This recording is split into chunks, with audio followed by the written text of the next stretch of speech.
Hola, chess people. Coach Matthew back with a book review. This is our first book review for the channel. First of, we're going to do at least a couple of dozen. And I'm going to be reviewing books that I've owned, books I've read from the library.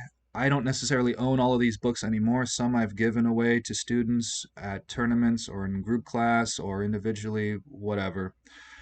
But I'm going to give my opinion to my students as to whether or not they would enjoy this book, depending on what their interests are in chess.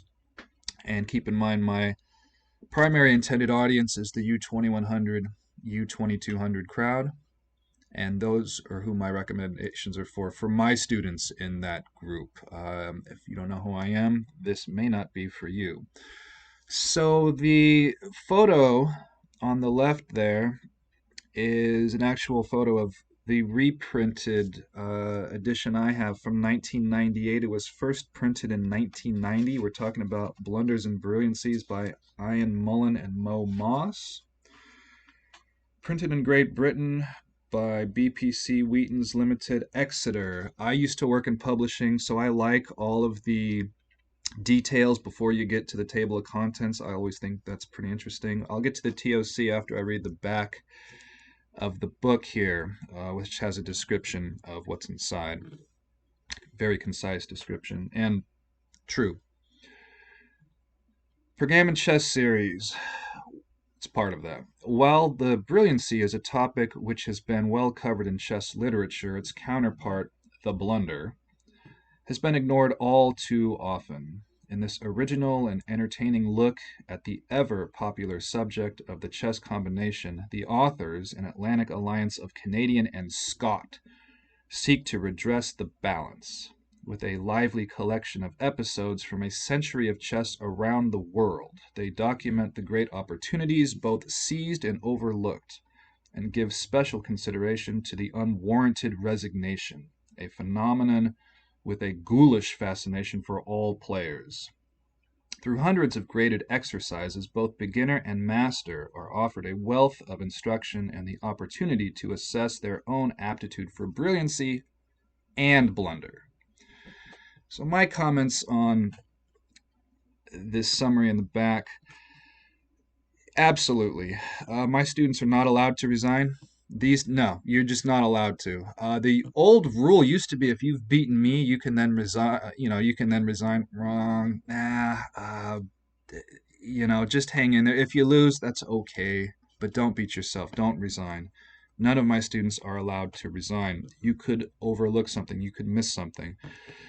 And I see that all too often. I don't mean for my students, but players resigning. And of course, in this book, we see it wonderfully commented on. Players resign far too early. Don't hang in there. Chess positions are inherently resilient. There can be a lot of hidden resources that can be overlooked. There are brilliancies in this book. There are tremendous blunders. There are highs and lows. But it's quite a fun read. Okay, so I'm taking out my bookmark, which is from Library Week 1975. I'll take a picture of that at some point. On the bookmark, it tells you you can learn how to beat Bobby Fischer from Library Week 1975, meaning read chess books and then go play Bobby if he feels like playing. All right, so Blunders and Brilliancies, table of contents. You got the foreword, the symbols, the intro. Okay, Chapter 1, Combinations. Chapter 1 is about 5 pages. Chapter 2, Missed Opportunities. These chapter titles speak for themselves. Missed Opportunities is 68 pages of players missing something in the position that was there. Your job as the reader is to find what they missed. Sometimes both players miss something. Chapter 3, Never Say Die. It's 18 pages. As in, somebody resigns, and there was more to it than met their eye. Chapter 4, Coincidence in Chess. A 2-page chapter. And Chapter 5, the last chapter, Opportunities Seized. 13 pages.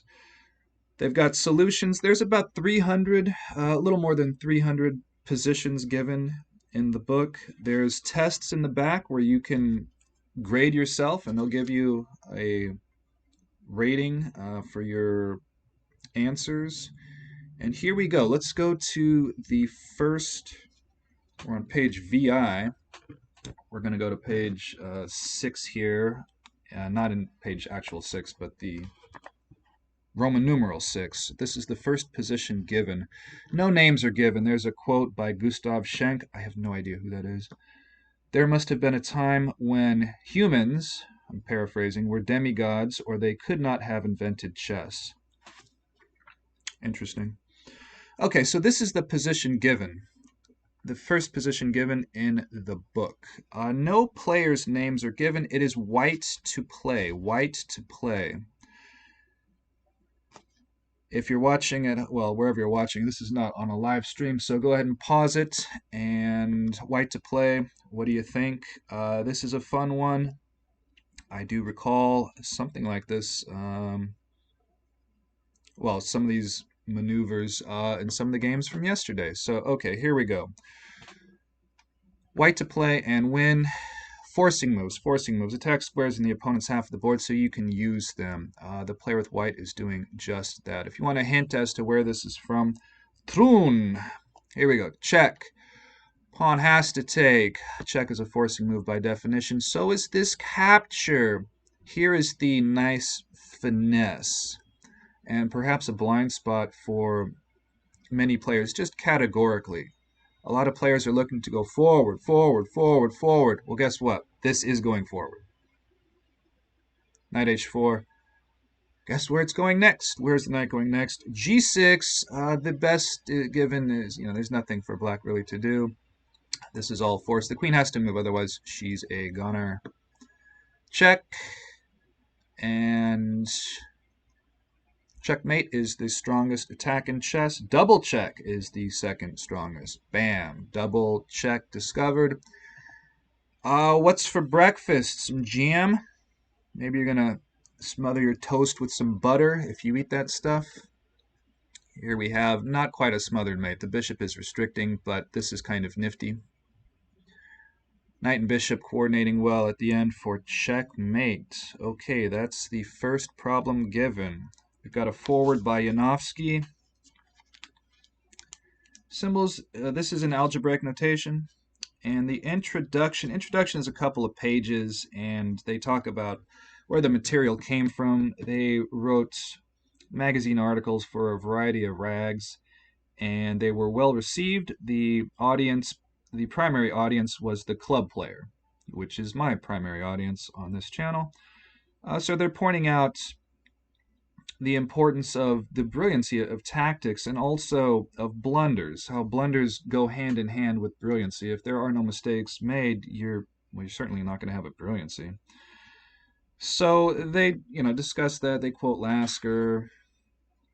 Let's read the Lasker quote. Without air, there can be no brilliancy.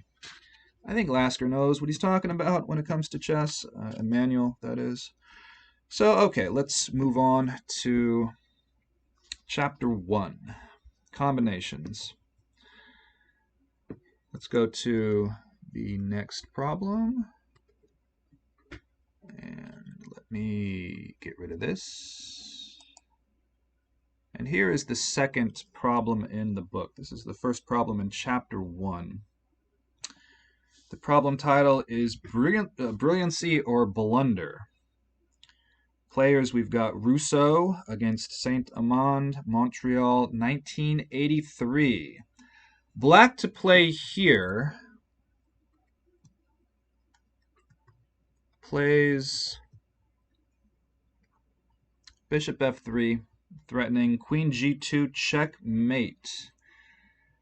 Okay, the trouble with a move like this, or in chess, there's a flip side to the coin. You're threatening checkmate, yeah, and, on a good day, that's nice and dandy. But when you play a really strong move, and I'm not saying this is a good move, but when you play a strong move, and I'm not saying this is a strong move either, but when you put the opponent in a corner, they have to fight their way out of it. you make them come up with a way out, otherwise they lose. And here, well, of course, you can tell by the title of the book, there is a way out. White to play and win. This pattern reminded me, if we need a hint, go ahead and pause it if you don't want the hint. If you want a hint, this reminds me of the Copycat game. The famous Copycat game, as in the final pattern. So here we go. White to play and win. Knight checked. King's got to move. The king is stalemated. Stalemated king means checkmate. Maybe in the air. Of course, the knight check was a forcing move. King h8 was also a forcing move. They had no other choice. Check. Capture. Another forcing move. Bishop takes g7. The king has to take. Forcing move. Queen check. Bang. Bang. Bang. It's over. This line is entirely forced. The black pieces could have calculated this and seen it coming. I'm not sure what the timings were on their clocks, but this is how it ended. So the authors say, whether you regard this as an example of a blunder, bishop to f3, or a brilliancy, would depend on your viewpoint. All things are relative. Of course they are. But we're the student trying to learn and enjoy. This is a fun puzzle. This book is primarily tactics, tactics, tactics. But if you're playing club level chess, what is your name? Yeah, tactics, tactics, tactics. That's every chess player's name. Okay, that reminded me of the Copycat game. Let's check that out. We're going to go for 500, perhaps not all the way up to 500, but this is another one you can add to your 500 in terms of a game to commit to memory. This is the famous Capablanca Copycat game from 1918. Capa has the white pieces. Of course, Capa, the third world champion from Cuba. His opponent is NN. What does that stand for? No name? No. Nomen nescio in Latin, which as I understand it means I don't know. So the player's name with the black pieces, we don't know. This is from 1918. And I'm guessing, based on the moves, that player with black figures, oh, I'm playing Capablanca. I'm just going to copy what he does. No, trouble is, Cap is going first. So how do you break a copycatter? You give it check. And they have to get out of check instead of give you check. The king may not stay in check. So here we go. This is the famous Copycat game. A lot of us are probably familiar with this. I'm not going to focus on anything in particular. We're just going to go through the moves. We've got a 4-knight. Spanish. Okay, so if you're going to copy, don't copy past move 6. Don't. I'm not talking, symmetrical English, but anything else, don't copy past move 6. Just don't. Don't. Change it up somewhat. Do not copy past move 6. Perhaps I'll put out a video about that with other games and positions. Okay, so black is just copying. This is... Maybe the idea is... I've heard there was some college student or somebody back east who arranged a simul with a bunch of masters and played whatever the masters played against them with the other color against the other masters. And that worked. But that kind of, that's an original idea in a simul situation, or maybe it wasn't a simul, but trying it out. But here, this gimmick is, you're playing Capablanca, give it your all. You can't play Kappa anymore, unfortunately. All right, so picking on the pin piece and the bishop, take, bam, bam. Okay? I think you see where this is going. Black still copies, but Kappa says, no, there's not going to be any more copying. We're going to close down the Kinkos. And pattern recognition. Pattern recognition. I think we just saw this pattern. Is it a different overall position? Yes. Does it have a lot of the same similarities in the decisive attack? Absolutely. So, watcher at home, viewer at wherever you are, you will see these patterns again. I don't mean on this channel. I mean in your games, in the puzzles you do, the positions you're in, you will see this material again. So know it. Bam, bam. Queen g5, we just saw that. And checkmate. Same pattern. Classic game. Just because of the copycat nature, it's memorable. I don't mean classic as in well played, but in terms of teaching why not to copycat, well, this is a classic example. So this is Kappa against NN. Casual 1918. I don't know where was this from New York? I'm not quite sure. I think so. Okay. So let's move on. And that game was not in the book. That was not in the book. I'm throwing this in as just because it has the same pattern. This Kappa miniature is not in this book. Okay. So let's move on to the final position. This is on page 2. So we're not doing too many spoilers. We're only on page 2. The last puzzle we'll see here. We've got white to play and win. I think some of us have already surmised the move. Go ahead and pause it if you need more time. Here we go. Rook b8. Some moves will just jump out at you. Their title for this problem is The Seeing Eye. Black resigned. Why? Well, take and the fork. This is what would have happened. Tarrasch laid down the rule for the discovery of similar possibilities, which we give as the first law of combinations. You must see. Tarrasch knows what he's talking about. Yes, use your eyes. Use your eyes. Look at the board. What was it Hervé said? Strategy requires planning. Planning requires strategy. Tactics requires observation. That's it. Sean Bean says it much better than I just did. Okay, so this is the last problem I'm going to show from the book, Blunders and Brilliancies by Mullen and Moss. Do I recommend this book? Highly. I think pretty much any student I've ever taught who enjoys solving chess puzzles, whether you're trying to get out of a desperate situation, trying to find a decisive victory, whatever it is, these positions are on the brink. They're on the edge of the sword. And there's a story behind a lot of these positions and problems. And I like stories. That's one of my favorite things about chess literature is the stories that are included. There's tactics in this book.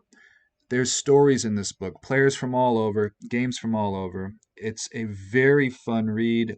It's an instructive read as well. I think it reinforces the notion of to never resign. Never resign.